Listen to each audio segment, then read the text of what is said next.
Yannick Aleno en deuil, sa grande annonce après les obsèques de son petit ange Antoine. Le fils de Yannick Aleno, Antoine Aleno est mort dans la nuit de dimanche 8 mai 2022, à seulement 24 ans. Le chauffard qui lui a enlevé la vie était déjà connu des services de police. Et Yannick Aleno a pris une forte décision, quelques jours après les obsèques de son petit ange. Antoine Aleno, le fils de Yannick Aleno, est mort dans la nuit de ce dimanche 8 mai 2022. À 24 ans, le jeune homme a été percuté par un chauffard qui conduisait une voiture volée, alors qu'il était lui en scooter. Ce vendredi 13 mai, tous les proches du jeune surdoué de la cuisine sont réunis en la collégiale Notre-Dame de Poissy pour ses obsèques. Un moment terriblement difficile mais nécessaire pour avancer dans le deuil. Yannick Aleno, ainsi que son ex-épouse Isabelle, mère d'Antoine et Thomas Aleno, a pu compter sur le soutien de nombreuses personnalités, parmi lesquelles Brigitte Macron, mais aussi Sylvie Tellier. Très digne durant les obsèques, le chef étoilé a fait savoir sa profonde tristesse et a depuis pris des décisions radicales.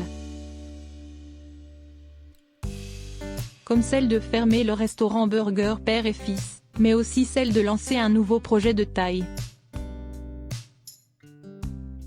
Il y a l'émotion mais aussi la reconstruction, qui viendra avec le temps, et avec des gestes pour que la mort du jeune Antoine Aleno ne soit pas vaine. Ainsi, dans un message posté sur son compte Instagram, Yannick Aleno a annoncé la création d'une association pour ce dernier. Après avoir remercié ses abonnés pour leurs messages d'encouragement, de condoléances, d'amour et d'amitié,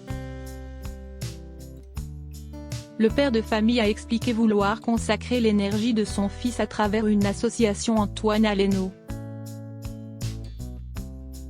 afin de soutenir les victimes des multirécidivistes. Selon Le Parisien, Franck Idé, l'auteur de l'accident, a été placé en examen pour homicide et blessures involontaires,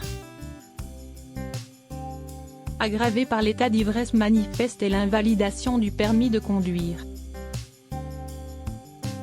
Il était déjà connu des services de police, pour divers délits routiers et une affaire de violence.